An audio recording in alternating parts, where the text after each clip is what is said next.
president of Ukraine is pleading for more firm security promises from the U.S. and NATO allies as he says Russia continues to terrorize his country. The White House, of course, insists it's doing everything it can to help the Ukrainian people.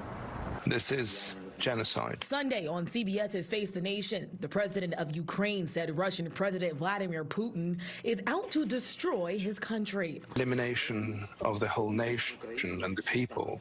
The comments come as Ukraine shares new images of the executions of Ukraine civilians near Kyiv. Zelensky says despite Russia's recent withdrawal of troops in the area, the violence is building up in other parts of the country. He says the U.S. and NATO allies must do more to ensure Ukraine's sovereignty. Because if tomorrow the war starts again and only sanctions will be introduced, well, that's about nothing. The White House and NATO allies have stopped short of outlining what specific steps will be taken if Russia continues to attack civilians.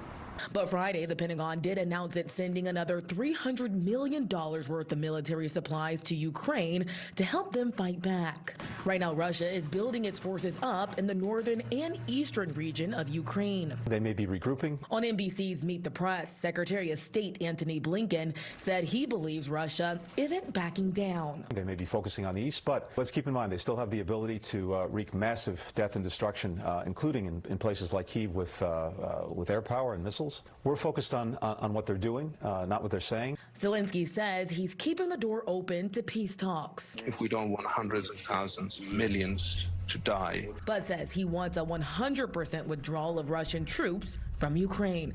And following those new disturbing images of mass graves in Ukraine, Secretary Blinken is calling for a war crimes investigation as well as additional sanctions against Russia. The Russian government, however, is calling the new footage fake. For now in Washington, Raquel Martin, back to you. All right, thank you, Raquel. Well, a Greater Houston faith-based group is awaiting the arrival of Ukrainian refugees. CW39 Sydney Simone is live outside Interfaith Ministries to talk about how this organization is preparing to house thousands of Ukrainians throughout our area. Good morning, Sydney. Good morning, Sharon. That's right. Well, Houston is one of the largest refugee centers in the country, and this organization is expecting about 6,000 to 8,000 refugees. Now, for other cities in this country, we'll be expecting refugees up to 100,000 are expected to come to the United States. Now, back in March, President Joe Biden announced that the United States will accept thousands of refugees from Ukraine. Over 3.5 million Ukrainians have fled the country since the Russian invasion began in February, creating the largest refugee crisis in Europe since World War II.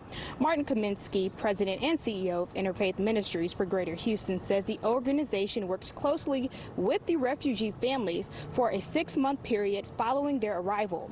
Kaminsky says Houston's economy is strong enough to handle any group of refugees that come to the area.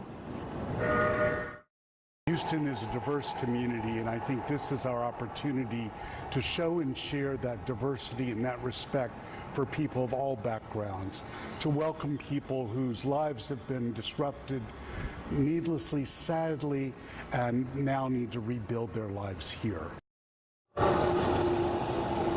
During this transition period, they will help Ukrainians find jobs, schools for their kids, and other resources as they settle here in Houston. Kaminsky says this is a community-wide effort. Volunteers are needed to help prepare housing, meals, and resources for the families. And the CEO of Interfaith Ministries is asking other churches to open their doors and adopt these families and lend their resources to these groups of people as well. And I do want to mention that this isn't the only group of people that Interfaith Ministries has worked with in terms of resettling refugees. They have resettled refugees more from Afghanistan. That's the most recent one. Reporting live right outside Interfaith Ministries downtown Houston, Sydney Simone, CW39, Houston.